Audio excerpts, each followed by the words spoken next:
Hello friends, स्वागत है आपका मेरे चैनल में। आइए हम इस वीडियो में पढ़ना शुरू कर रहे हैं मुस्लिम सुधार आंदोलन के बारे में। हर एक चीज़ हम पढ़ेंगे दोस्तों। यहाँ से परीक्षा में बहुत सारे क्वेश्चन बनते हैं। ठीक है दोस्तों, तो आइए शुरू करते हैं। सबसे पहले देखते हैं अलीगढ़ आंदोलन के बारे में। ठीक है, तो फ्रेंड्स देखिए, अलीगढ़ आंदोलन के प्रवर्तक सर सैयद अहमद खान थे। ठीक है, सर सैयद अहमद खां पाश्चात्य संस्कृति से अत्यधिक प्रभावित थे। इन्होंने बताया कि कुरान में ऐसी कोई बात नहीं है जो मुसलमानों को अंग्रेजी शिक्षा प्राप्त करने या पश्चिमी संस्कृति के संपर्क में आने से रोके। ठीक है, तो फ्रेंड्स अब आइए देखते हैं सर सैयद अहमद खां के बारे में देखते हैं और जानते हैं। ठीक है फ्रेंड्स, देखिए, इनका जन्म जो है 1817 ईस्वी में दिल्ली में हुआ था। 1839 ईस्वी में आगरा कमिश्नरी में नायब मुंशी के पद पर नियुक्ति हुई इनकी। ठीक है, 1841 ईस्वी में मुंसिफ की परीक्षा पास की। मुंसिफ के रूप में मैनपुरी में नियुक्ति हो गई इनकी। ठीक है फ्रेंड्स, 1857 के विद्रोह के समय में बिजनौर में सदर अमीन के पद पर नियुक्त थे और 1864 ईस्वी में गाजीपुर में एक साइंटिफिक सोसाइटी की स्थापना की इन्होंने। बाद में इनका कार्यालय जो है वो अलीगढ़ में स्थानांतरित कर दिया गया। ठीक है, साइंटिफिक सोसाइटी का कार्य अंग्रेजी पुस्तकों का उर्दू में अनुवाद करना था। ठीक है फ्रेंड्स, 1875 ईस्वी में इन्होंने अलीगढ़ में Aligarh Mohammedan Anglo oriental school की स्थापना की, जो 1878 में कॉलेज एवं 1920 में अलीगढ़ मुस्लिम विश्वविद्यालय में परिवर्तित हो गया। 1886 ईस्वी में मोहम्मडन एजुकेशनल कॉन्फ्रेंस एवं 1888 में इंडियन पैट्रियोटिक एसोसिएशन की स्थापना की। 1898 ईस्वी में अलीगढ़ में इनकी मृत्यु हो गई और ये अपने विचारों का प्रचार प्रसार तहजीब उल अखलाक नामक पत्रिका में करते थे। ठीक है फ्रेंड्स, बहुत ही इंपॉर्टेंट है ये सभी क्वेश्चन, सभी पॉइंट्स बहुत ही इंपॉर्टेंट है। ठीक है फ्रेंड्स, सर अहमद खान के बारे में। ठीक है, अब फ्रेंड्स आइए आगे बढ़ते हैं और हम देखेंगे देवबंद आंदोलन के बारे में। ठीक है, तो फ्रेंड्स देखिए, देवबंद आंदोलन जो प्रवर्तक हैं वो हैं मोहम्मद कासिम ननौतवी एवं रशीद अहमद गंगोही थे। ठीक है, इन्होंने देवबंद में यानी सहारनपुर में एक स्कूल खोला जिसका उद्देश्य था मुस्लिमों के लिए धार्मिक नेता प्रशिक्षित किया जाना।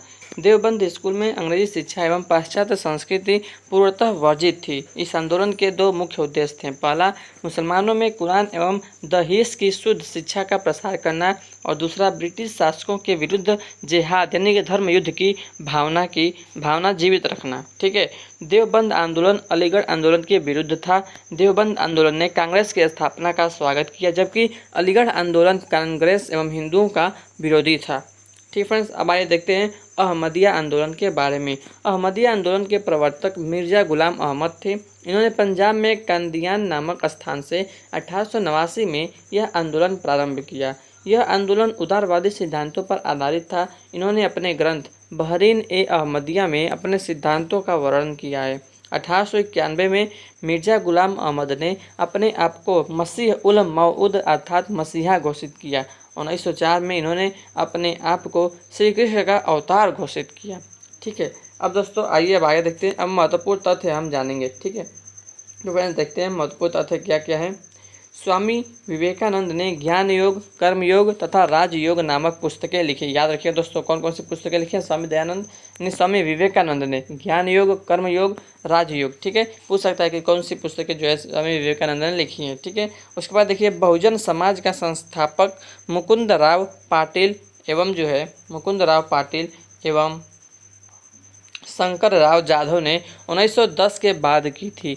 बहुजन समाज ब्राह्मण विरोधी एवं कांग्रेस विरोधी था। ठीक फ्रेंड्स, उसके बाद देखते हैं सत्य शोधक समाज की स्थापना 1873 ईस्वी में ज्योतिबा फूले ने महाराष्ट्र में की। 1873 में, याद रखिएगा दोस्तों। ठीक है, और महाराष्ट्र में इसमें इन्होंने पाखंडी ब्राह्मणों एवं उनके अवसरवादी धर्म ग्रंथों में से निम्न जातियों की रक्षा की आवश्यकता पर बल दिया था। इन्होंने सत्य शोधक समाज के माध्यम से गैर ब्राह्मण आंदोलन का प्रचार प्रसार किया। उसके बाद देखते हैं फ्रेंड्स, 1843 के एक्ट 5 ने भारत में गुलामी अर्थात दास प्रथा को गैर कानूनी बना दिया था। अच्छा शासन स्वशासन का स्थानापन्न नहीं है, यह कथन स्वामी दयानंद सरस्वती का। दोस्तों पूछ सकता है एग्जाम में कि आप बताइए कि अच्छा शासन स्वशासन का स्थानापन्न नहीं है, यह किसका कथन है? तो ये फ्रेंड्स स्वामी दयानंद सरस्वती का है। ठीक है, देव समाज, अब देखिए देव समाज के जो संस्थापक हैं वो कौन है? शिव नारायण अग्निहोत्री थे। इन्होंने 1887 ईस्वी में इसकी स्थापना लाहौर में की थी। ये प्रारंभ में ब्रह्म समाज के अनुयायी थे। ठीक है दोस्तों, याद रखिएगा। ठीक है, अब हम देखते हैं भारत में समाचार पत्रों का इतिहास। दोस्तों, भारत में प्रिंटिंग प्रेस लाने का श्रेय पुर्तगालियों को जाता है। 1557 ईस्वी में गोवा के कुछ पादरी लोगों ने भारत की पहली पुस्तक छापी। भारत में प्रथम समाचार पत्र निकालने का श्रेय जेम्स ऑगस्टस हिक्की ने को मिला था। ठीक है, उसने 1780 ईस्वी में बंगाल गजट का प्रकाशन किया, किंतु कंपनी सरकार की आलोचना के कारण उसका प्रेस जब्त कर लिया गया। 1818 ईस्वी में ब्रिटिश व्यापारी जेम्स सिल्क बर्किंघम ने कलकत्ता जनरल का संपादन किया। बर्किंघम ही वह पहला प्रकाशक था जिसने प्रेस को जनता के प्रतिबिंब के स्वरूप में प्रस्तुत किया। प्रेस का आधुनिक रूप उसी की देन है। पहला भारतीय अंग्रेजी समाचार पत्र 1816 ईस्वी में कलकत्ता में गंगाधर भट्टाचार्य द्वारा बंगाल गजट नाम से निकाला गया।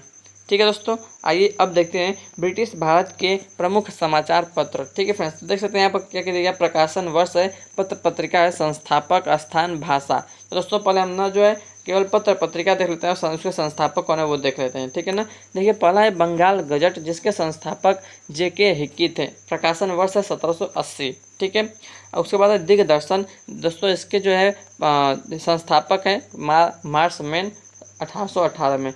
संवाद कौमुदी राजाराम मोहन राय और मिरातुल अखबार भी राजाराम मोहन राय। ठीक है, 1821 और 1822। ठीक है, उसके बाद देखिए हिंदू पेट्रियाट, इसके संस्थापक हैं गिरीश चंद्र घोष और हरीश चंद्र मुखर्जी। ठीक है दोस्तों, उसके बाद सोम प्रकाश के संस्थापक हैं ईश्वर चंद्र विद्यासागर। ठीक है, उसके बाद है इंडियन मिरर, देवेंद्र नाथ टैगोर और मनमोहन घोष के संस्थापक हैं।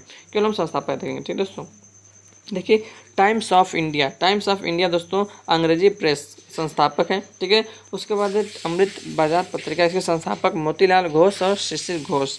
बंग दर्शन के संस्थापक हैं बंकिम चंद्र चटर्जी। हिंदू पत्रिका के संस्थापक हैं वी राघवाचारी। बंगाली पत्रिका के संपादक हैं यानी जो संस्थापक हैं एस.एन. बनर्जी। उसके बाद है केसरी के हैं केलकर। इंडियन ओपिनियन के जो संस्थापक हैं महात्मा गांधी हैं। इंडियन सोशियोलॉजिस्ट के संस्थापक हैं श्यामजी कृष्ण वर्मा। युगांतर पत्रिका के संस्थापक हैं बारेंद्र घोष। भूपेंद्र पंत संपादक थे। ठीक है, प्रताप पत्रिका के संस्थापक हैं गणेश शंकर विद्यार्थी। उसके बाद गदर पत्रिका के संस्थापक हैं लाला हरदयाल। ठीक है, कॉमनवेल्थ नामक पत्रिका के संस्थापक हैं एनी बेसेंट और न्यू इंडिया के भी एनी बेसेंट।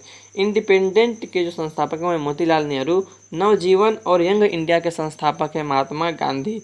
हरिजन के भी महात्मा गांधी। तो याद रखिएगा महात्मा गांधी की कौन कौन सी पत्रिकाएं दोस्तों, हरिजन है, यंग इंडिया है, नवजीवन है। ठीक है, और भी मैं आपको दिखाता हूँ दोस्तों, महात्मा गांधी का इंडियन ओपिनियन भी महात्मा गांधी जी का है। ठीक है, उसके बाद यहाँ पर ये सब देख सकते हैं आप। ठीक है ना, इसको याद कर लीजिए दोस्तों, बहुत यहाँ से क्वेश्चन बनता है। Bengal Gazette J K. Hicky. Digdarshan Marshman. Sambad Kaumudi Rajaram Mohan Roy. Miratul Akhbar Rajaram Mohan Roy. Hindu Patriot Girish Chandra Ghosh Harish Chandra Mukherjee. Som Prakash Ishwar Chandra Vidyasagar. Indian Mirror Devendra Nath Tagore Manmohan Ghosh. Times of India अंग्रेजी प्रेस अमृत बाजार पत्रिका मोतीलाल घोष शिशिर घोष। बंग दर्शन बंकिम चंद्र चटर्जी। हिंदू पत्रिका के V Raghavachari. Bengalee S N. Banerjee. Kesari Kerkar. Indian Opinion Mahatma Gandhi. Indian Sociologist Shyamji Krishna Varma. Yugantar Barendra Ghosh और भूपेंद्र पंत। प्रताप गणेश चंद्र विद्यार्थी। गदर के लाला हरदयाल। कॉमनवेल्थ के एनी बेसेंट। न्यू इंडिया के Annie Besant. Independent Motilal Nehru. Navjivan Mahatma Gandhi. Young India Mahatma Gandhi. Harijan Mahatma Gandhi. ठीक है दोस्तों, अब देखिए हम महत्वपूर्ण तथ्य देख लेते हैं क्या क्या पर। ठीक है, बहुत इंपॉर्टेंट रहेगा यहाँ पर। गांधी जी द्वारा शुरू किया गया एक साप्ताहिक पत्र हरिजन का प्रथम अंक 11 फरवरी 1933 को पूना के यरवदा सेंट्रल जेल से प्रकाशित किया गया था। वर्ष 1920 में लाहौर से लाला लाजपत राय द्वारा उर्दू में वंदे मातरम नामक समाचार पत्र प्रारंभ किया गया था। यह दैनिक पत्र था। इसके अतिरिक्त ये अंग्रेजी में दी विपुल नामक साप्ताहिक पत्र भी निकालते थे। ठीक है, उसके बाद देखिए 1 नवंबर 1913 ईस्वी को अमेरिका के सैन फ्रांसिस्को नगर से जो है गदर पत्र का प्रथम अंक उर्दू में प्रकाशित हुआ। यह पत्र अंग्रेजी, हिंदी एवं गुरुमुखी भाषा में भी प्रकाशित होता था। इसका उद्देश्य भारतीय सेना में विशेषकर सिखों में ब्रिटिश सत्ता के विरुद्ध बगावत की भावना पैदा करना था। लॉर्ड वेलेजली ने सर्वप्रथम 1799 ईस्वी में प्रेस सेंसरशिप लागू की थी। इसने समाचार पत्रों के पत्रेक्षण अधिनियम 1799 पारित कर समाचार पत्रों पर युद्धकालीन सेंसर लागू कर दिया था। 1818 ईस्वी में लॉर्ड हेस्टिंग्स ने इस अधिनियम को समाप्त कर दिया था। दोस्तों ये था जो है महत्वपूर्ण तथ्य, और मैंने आपको पूरा यहाँ से दोस्तों बता दिया है, ठीक है ना, मुस्लिम सुधार आंदोलन के बारे में कैसा क्या हुआ क्या था, ठीक है दोस्तों। तो आशा करते हैं दोस्तों आपको ये वीडियो पसंद आएगा, पसंद है वीडियो को लाइक करिएगा, चैनल पर नए चैनल को सब्सक्राइब जरूर करिएगा। Thanks for watching this video. जय हिंद, जय भारत, वंदे मातरम।